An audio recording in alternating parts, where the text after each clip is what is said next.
Hello. So I don't know if you know, but I'm recovering from a brain injury, and this is a lifelong type thing where I'm trying to handle the situation because the injury has resulted in me losing my memory virtually entirely. So I'm doing this to try and build up a picture of myself, if you like. So anyway, this episode, um, to call it that, is to discuss Taekwondo. Taekwondo, a Korean martial art, and I practiced that for many years. I have no memory of it now, but apart from the fact that I achieved 4th degree black belt rank, and that's a fairly senior rank in Taekwondo. And the way it works is you get your black belt, and when you're a black belt for the first time, you're automatically a 1st degree. And then as a black belt, you learn more and train and get more experience, and then you grade to 2nd degree, and then 3rd degree, 4th degree, and so on. And I think you can go up to 8th degree or maybe 9th degree. My memory has been damaged, so it's difficult to know these things. But you can go and grade beyond 4th degree. For example, when I started Taekwondo, I was trained by a 5th degree black belt to begin with. So anyway, I don't want to get distracted. The issue is I'm thinking about Taekwondo now, and my memory has been affected by my injury, so I don't specifically remember the moves or the techniques of Taekwondo. I imagine the training is still within me, so I'd hope to be able to defend myself with the skills that I learned over many years. But I don't specifically, excuse me, I don't specifically remember the moves and the techniques of Taekwondo. But I imagine they're still in there inside me. But I was thinking about martial arts in general and self-defense in general. And the thing with Taekwondo is it's a striking art. It's about dodging and blocking primarily. There is very little in the way of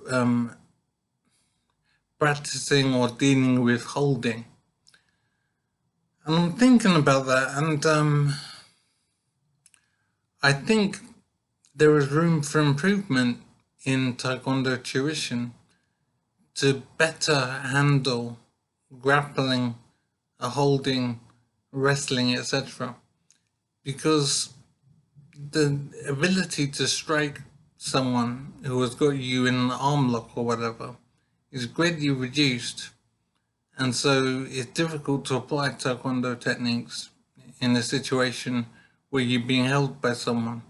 If you're being held by someone who knows what they're doing, then it could be very difficult indeed. If you're being held by somebody who hasn't learned how to do it properly, then you can still strike in Taekwondo from very awkward positions. So that is possible. But the issue is being held by someone who does know what they're doing. I think Taekwondo becomes very limited in that situation. And the strength of Taekwondo is have an opponent at some distance so that you can utilize kicks and punches. But dealing with a grappler or a wrestler, however you want to describe it, is a very difficult proposition. And I don't think, in my position as a 4th degree black belt in Taekwondo, so I do have some experience. I have damaged memory, so the detail is missing from me now. But my feeling is that Taekwondo is not very well equipped to deal with wrestling and grappling.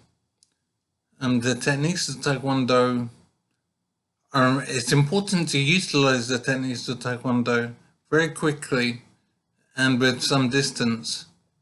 And that's where it's most effective. dealing with an accomplished grappler or wrestler would be difficult for a Taekwondo practitioner to handle. So I put myself in that category, obviously. So I would find it very difficult to deal with an accomplished grappler. And that concerns me a little bit. And I'm too old now to consider it, but if I was to be younger again, I would consider learning some more grappling or wrestling techniques to better handle that situation. Because it could be a case, for example, of utilizing grappling techniques to force the grappler away or force a release, give yourself room to then utilize Taekwondo. But I do have a feeling that there is an issue with Taekwondo at dealing with an opponent who is grabbing you and successfully grabbed you and is an accomplished grabber, an accomplished practitioner of that kind of thing. So I think there is an issue there where Taekwondo becomes very much weaker at very close range and grappling range. So I can't say if that's been addressed over the last few years. I simply have no memory, so I can't know that. But it is definitely something to keep in mind. And as I said, I'm a 4th degree black belt in Taekwondo, so I've done a lot of work dealing with techniques at range. But my sense, even though my memory is affected, my sense is that dealing with grapplers has not been covered sufficiently well in my tuition. So I think it is interesting, and I think that I would, if I was younger, like to gain some experience with grappling to better develop myself, basically. So it is an interesting thing to note that I think Taekwondo has a hole in its application concerning grapplers and wrestlers. It's definitely an issue, I would say.